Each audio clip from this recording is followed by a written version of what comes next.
ओम शांति। 20/9/2024 के बाबा के साकार अनमोल धारणा युक्त ईश्वरीय महावाक्य हैं। मीठे बच्चे, तुम्हें बाप समान खुदाई खिदमतगार बनना है। संगम पर बाप आते हैं तुम बच्चों की खिदमत अर्थात सेवा करने। क्वेश्चन, ये पुरुषोत्तम संगम युग ही सबसे सुहावना और कल्याणकारी है, कैसे? आंसर है, इस समय तुम बच्चे स्त्री और पुरुष दोनों ही उत्तम बनते हो। ये संगम युग है ही कलयुग, अंत और सतयुग आदि के बीच का समय। इस समय बाप तुम बच्चों के लिए ईश्वरीय यूनिवर्सिटी खोलते हैं जहाँ तुम मनुष्य से देवता बनते हो। ऐसी यूनिवर्सिटी सारे कल्प में कभी नहीं होती। इसी समय सबकी सद्गति होती है। ओम शांति। रूहानी बाप रूहानी बच्चों को बैठ समझाते हैं। यहाँ बैठे बैठे एक तो तुम बाप को याद करते हो क्योंकि वह पतित पावन हैं। उनको याद करने से पावन सतो प्रधान बनने की तुम्हारी एम है। ऐसे नहीं सतो तक एम है, सतो प्रधान बनना है। इसलिए बाप को भी ज़रूर याद करना है, फिर स्वीट होम को भी याद करना है क्योंकि वहाँ जाना है। फिर माल मिल्कियत भी चाहिए, इसलिए अपने स्वर्ग धाम को भी याद करना है क्योंकि यह प्राप्ति होती है। तो बच्चे जानते हैं हम बाप के बच्चे बने हैं, बरोबर बाप से शिक्षा लेकर हम स्वर्ग में जाएंगे नंबरवार पुरुषार्थ अनुसार। बाकी जो भी जीव की आत्माएं हैं वो शांति धाम में चली जाएंगी। घर तो जरूर जाना है। बच्चों को यह भी मालूम हुआ है अभी है रावण राज्य, इसकी भेंट में सतयुग को फिर नाम दिया है राम राज्य। दो कला कम हो जाती हैं, उनको सूर्यवंशी, उनको चंद्रवंशी कहा जाता है। जैसे क्रिश्चियन की डिनाइस्टी एक ही चलती है वैसे यह भी एक ही डिनाइस्टी है, परंतु उसमें सूर्यवंशी चंद्रवंशी हैं। ये बातें कोई भी शास्त्रों में नहीं हैं। बाप बैठ समझाते हैं जिसको ही ज्ञान अथवा नॉलेज कहा जाता है, स्वर्ग स्थापन हो गया फिर नॉलेज की दरकार नहीं। ये नॉलेज बच्चों को पुरुषोत्तम संगम युग पर ही सिखलाई जाती है। ये नॉलेज बाबा बच्चों को इस पुरुषोत्तम संगम युग पर सिखलाते हैं। तुम्हारे सेंटर्स पर व म्यूजियम में बहुत बड़े बड़े अक्षरों में ज़रूर लिखा हुआ हो, बहनों और भाइयों, ये पुरुषोत्तम संगम युग है जो एक ही बार आता है। पुरुषोत्तम संगम युग का अर्थ भी नहीं समझते तो यह भी लिखना है कलयुग अंत सतयुग आदि का संगम। तो संगम युग सबसे सुहावना कल्याणकारी हो जाता है। बाप भी कहते हैं मैं पुरुषोत्तम संगम युग पर ही आता हूँ। तो संगम युग का अर्थ ही समझाया है। वैशाल्य का अंत, शिवाल्य का आदि, इसको कहा जाता है पुरुषोत्तम संगम युग। यहाँ सब विकारी हैं, वहाँ सब निर्विकारी। तो जरूर उत्तम तो निर्विकारी को कहेंगे ना। पुरुष और स्त्री दोनों उत्तम बनते हैं, इसलिए नाम है पुरुषोत्तम।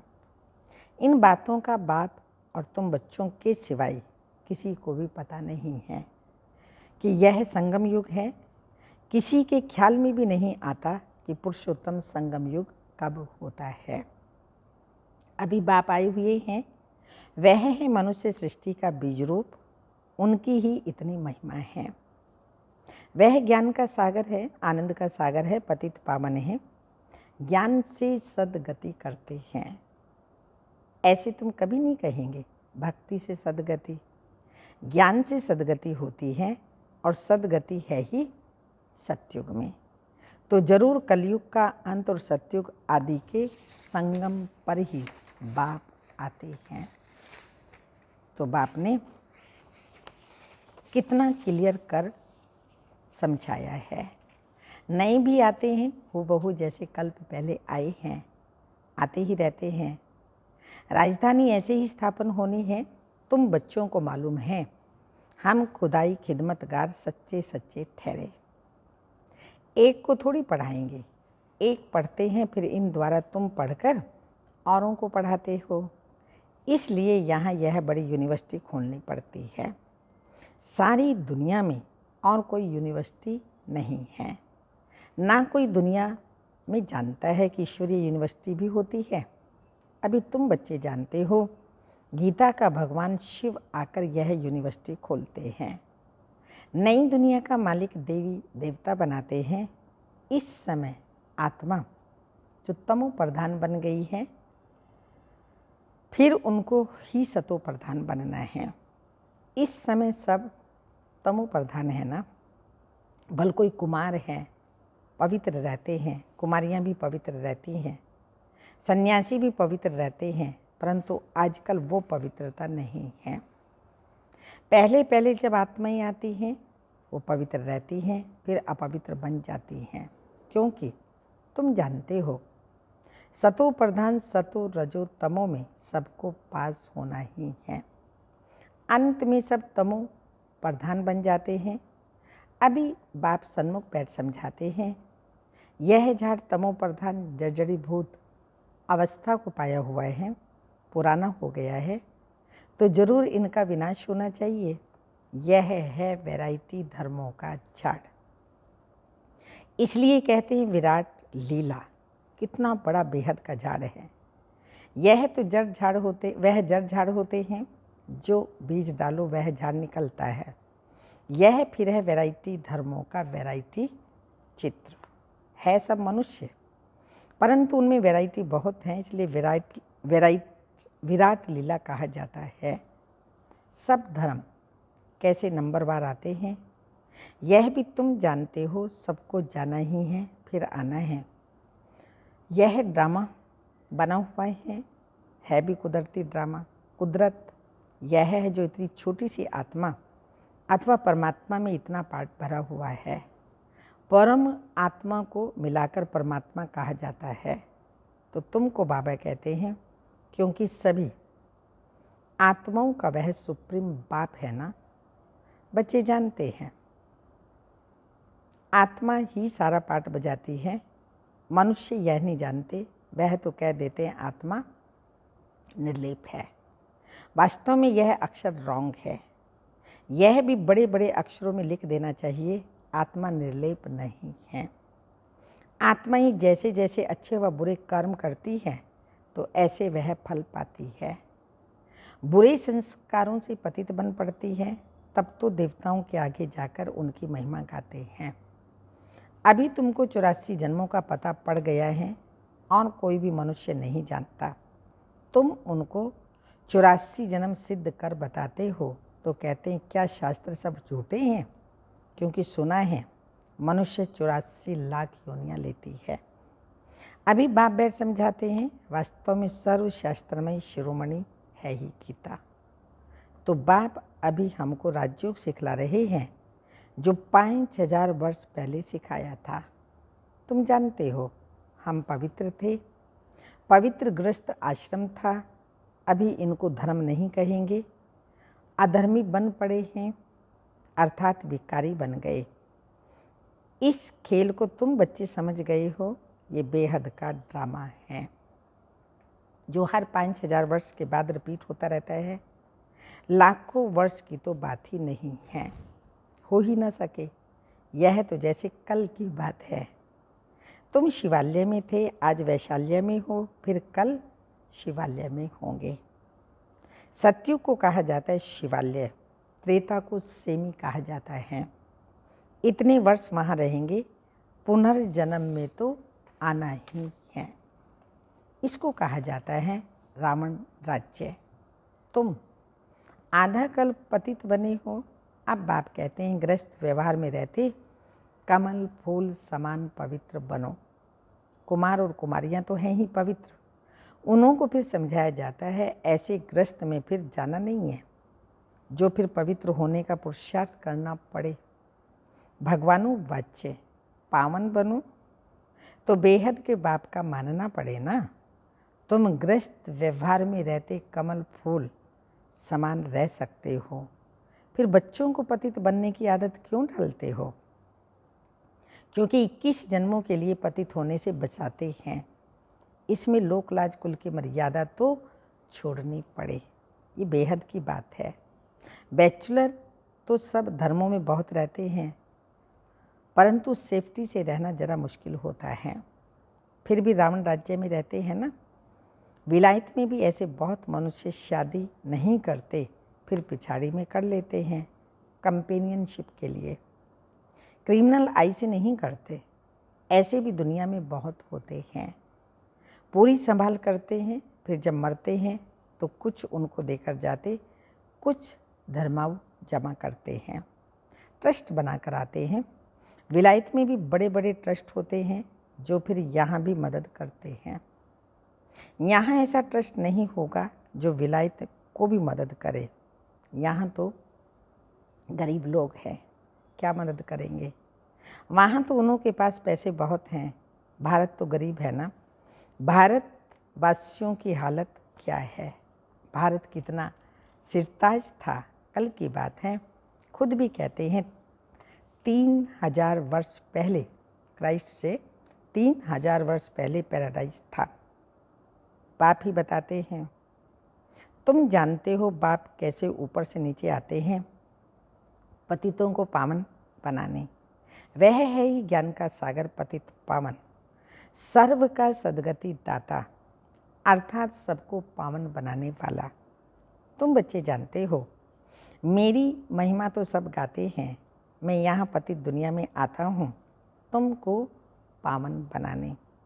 तुम पावन बन जाते हो तो फिर पहले पहले पावन दुनिया में आते हो, बहुत सुख उठाते हो। फिर रावण राज्य में गिरते हो, भल गाते तो हैं। परम पिता परमात्मा ज्ञान का सागर है, शांति का सागर है, पतित पावन है। परंतु पावन बनाने के लिए कब आएंगे यह कोई भी नहीं जानते। बाप कहते हैं तुम मेरी महिमा करते हो ना, अब मैं आया हूँ तुमको अपना परिचय दे रहा हूँ। मैं हर 5000 वर्ष के बाद इस पुरुषोत्तम संगम युग पर आता हूँ। कैसे आता हूँ वह भी तुमको समझाता हूँ, चित्र भी हैं। ब्रह्मा कोई सूक्ष्म वतन में नहीं होता, ब्रह्मा यहाँ है और ब्राह्मण भी यहाँ हैं, जिसको ग्रेट ग्रेट ग्रैंडफादर कहा जाता है, जिसका फिर सीजरा बनता है। मनुष्य सृष्टि का सीजरा तो प्रजापिता ब्रह्मा से ही बनेगा ना। प्रजापिता है तो जरूर उनकी प्रजा होगी, कुख वंशावली तो हो न सके, जरूर एडॉप्टेड होंगे।